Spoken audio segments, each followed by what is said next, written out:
Well, welcome to March 1st, 2023, your Day Weather Podcast, brought to you by Cowboy State Daily, also being brought to you by WYDOT. More snow for the high country. We're going to be talking about the high country snow here at the tail end of the podcast, about how much there is, and it is a concern for avalanche conditions. Pacific energy and moisture continues to come into the West Coast and across the Intermountain West. So it'll be trending colder today, mountain snow. There will be some snow showers in the plains. We don't expect a lot of snow on the plains, but enough to keep roads and highways slick in some areas. Parts of eastern and southeastern Colorado and western Kansas will get a bit of snow. More mountain snows coming this weekend with more Pacific moisture streaming in. And the pattern remains cold and active heading in the next week. Still a lot of model disagreement. The models are getting a little bit better, but really past this weekend, it's really hard to nail things down other than to tell you there will be more Pacific weather systems coming into the west with varying degrees of results depending on which pattern unfolds, as March will be off to a busy start. And we're going to talk about avalanche danger, talk a little bit more. We recently have had some fatalities in the region. Need to really highlight the fact that we're heading into March here with a very unstable snowpack, and anybody that's venturing into the backcountry, whether it's skiing or snowmobiling or cross-country skiing, you've got to be careful. Satellite imagery this morning shows the next batch of weather. Here it is, coming up out of the Great Basin. This is an area of really disorganized area of low pressure, but it's going to be enough to bring snow back into the high country of the Central Rockies and parts of the Great Basin. The low is then going to swing across the southern plains and become a weather maker out here in the Midwest and southern areas of the U.S. I'll show you that here in a minute. You can see the high pressure ridge continues to be very strong and robust in the eastern Pacific, and it will stay that way. So it's going to be directing storms from the North Pacific through the Aleutians, then back down into the western United States. There you can see the little curl of a storm system bringing snow to Minnesota and parts of the Dakotas this morning. So it's a busy satellite photo, and if we were to loop the 500 millibar chart, you can see the low splitting. It splits with part of the low going across the north, and then this kind of looks like a bowling ball. I will tell you that this type of situation right here is very dangerous when it comes to severe weather, especially as you get into the month of March, as you get into early spring. This is what causes big severe weather outbreaks, also causes tornado activity on the north side, ice and snow. So this is going to be a weather maker, a big weather maker, as it goes through. But its splitting regime will keep it from becoming too organized across the Rockies. But for you folks in eastern Colorado, southwestern, western areas of Kansas, you're going to get a bit of snow out of this system. And you can see this is through the next 72 hours. You can see the heavier precipitation in the Midwest, south central, parts of the eastern parts of the southern plains, and then there's that little area of snow that's going to be going across there. Then you can see the mountain areas getting more snow, more snow. Look at the snow back into southwest Colorado, southern Arizona, southern Utah into Arizona. Just an incredibly snowy winter in Arizona so far, and there's more coming. So the high country going to get more snow.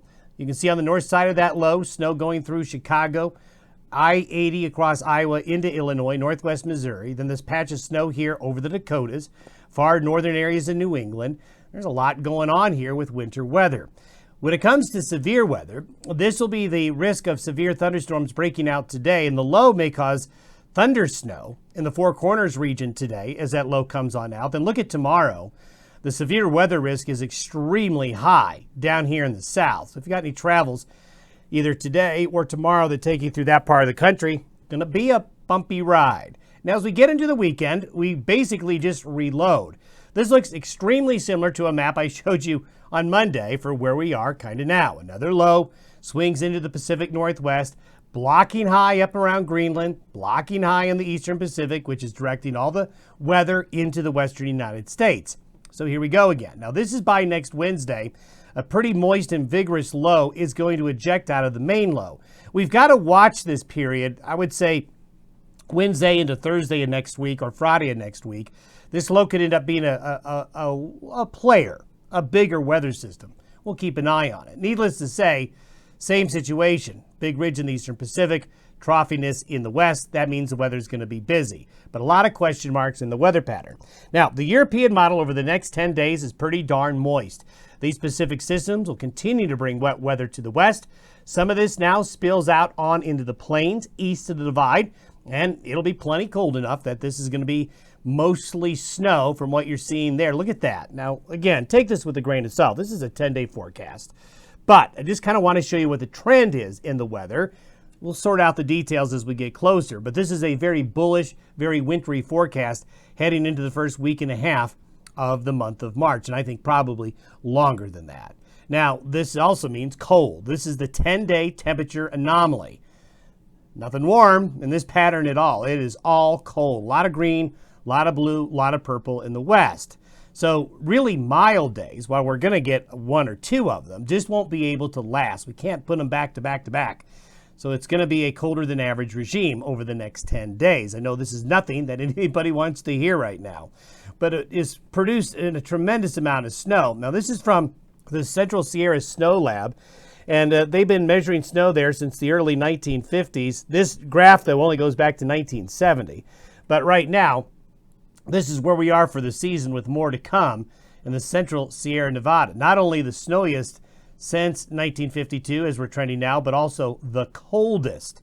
And you can see the cyclical nature in the Sierra Nevada of, it's basically, we call this interannual variability. And a lot of people forget this. This is exactly how the weather goes in the West. Lots of ups and downs. You don't have one year after another that's just like the year before. Variation in season, interannual variability in snowfall and precipitation historically is what we've seen and is what we'll see in the future. So you have good years, you have bad years, and you can have some really bad years, like right here.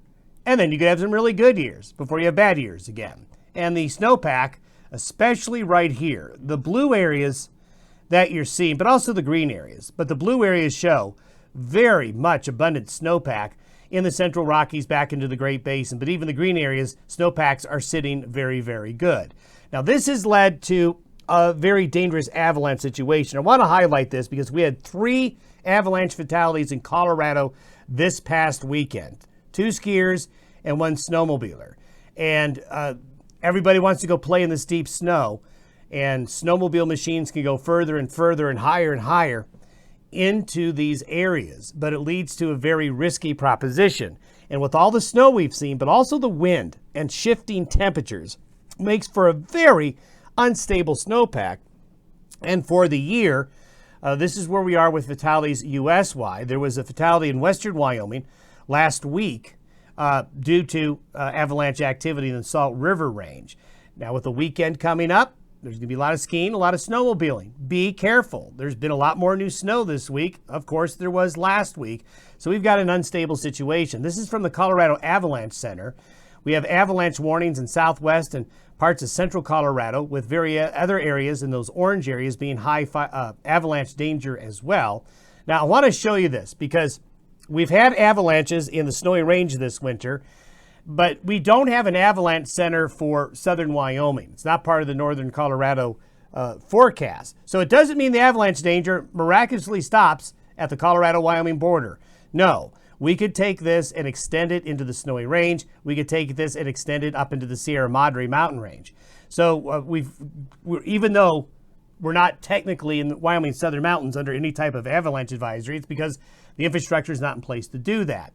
So go to the Colorado Avalanche Center to check out what the avalanche potential is in Wyoming's southern mountains. And with snowpack in the Little Snake River at 145% of normal and about 125% of normal in the Snowy Range, avalanche conditions are high. Utah as well.